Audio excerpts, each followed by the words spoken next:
Right, depending on how I've edited these videos together, you may or may not have seen the power difference of removing the centre resonator on the RS6. You may or may not have heard the sound difference that it makes. Just in case you haven't heard the sound difference, here is a before and after clip with the resonator on and then off.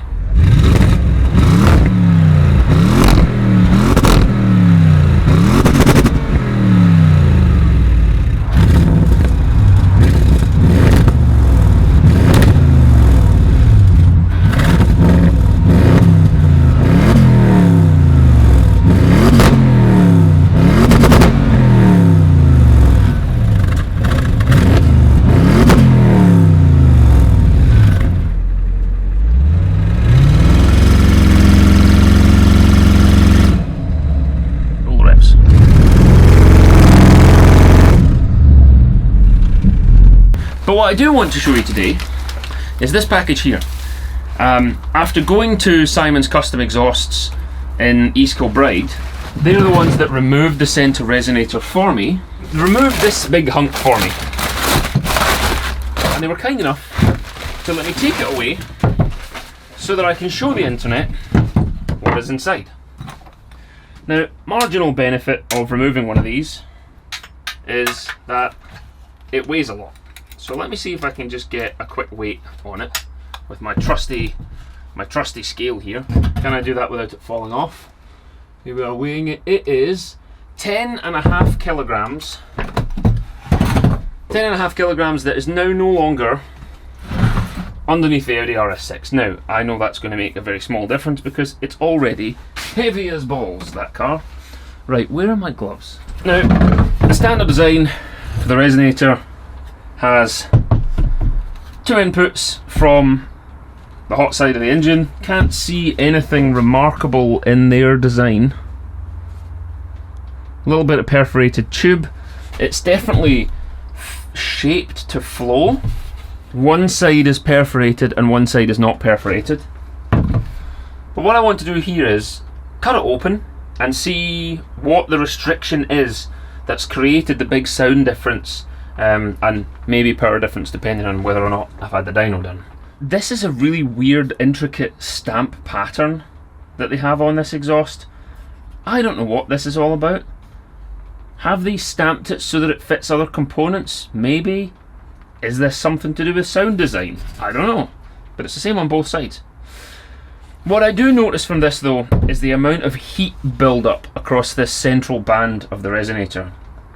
That tells me that there is some sort of chamber here because the exhaust gases are coming through, and I would expect opening up into this area with lots of speed and then swirling around under high pressure and high velocity, creating this band of heat. So when we cut this open, I expect to see some sort of chamber in here. Yeah, there's this band of heat all the way around and another hot spot here. Well, let's open it up and have a look. I'm going to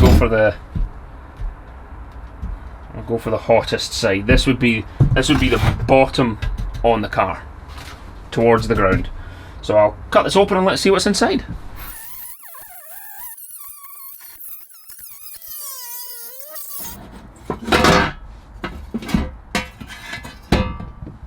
That is a shitload of packing.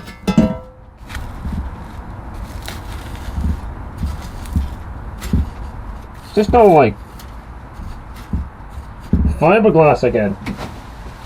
We've seen this before but never with this much. Well, I'm gonna take this out and put it in my bin, but I'm gonna do that outside.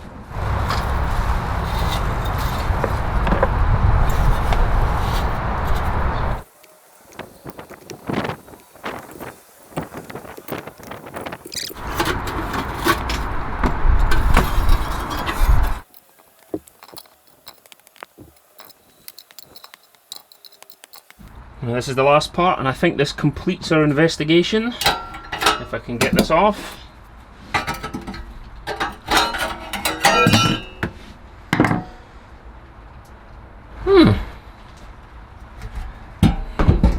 This is actually pretty straight. So the exhaust gases enter an angle here there is a perforated section here that would go out into the sound deadening, comes through into the two pipes. I probably might have to move my light, but can you see just here?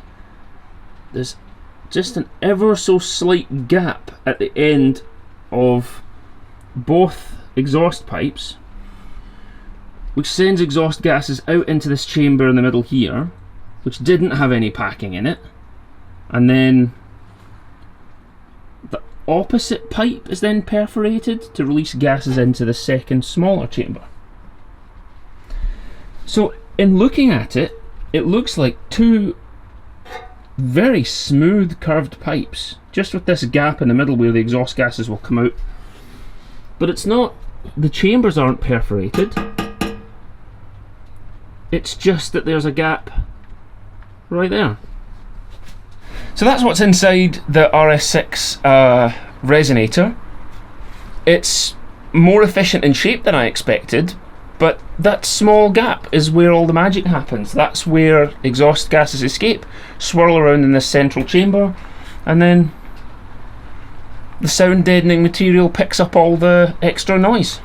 So this is now gone. This is 10.5 kilograms, which is no longer in the car. The pipes are straight. This is what they look like now. And next, I have to get these bad boys off, because these two resonators, or pre-silencers I think they're called, or pre-resonators, those are part of the downpipe assembly, and while I'm not getting a new downpipe yet, I think I'd like to be rid of these two and find out how much of a noise difference these two make, because they're about 9 inches in length, probably about 5 or 6 across. With this thing unbolted, it'll drop down, and we could probably just patch that in Dave's driveway. I should have brought my calipers so that I could measure what width it is, but hey-ho. Back to the shed. But I hope that was interesting. We do like cutting things open. It's an easy thing that we can do, and to be honest, there's not many people chopping stuff off the RS6, so there's not really much information you can find online.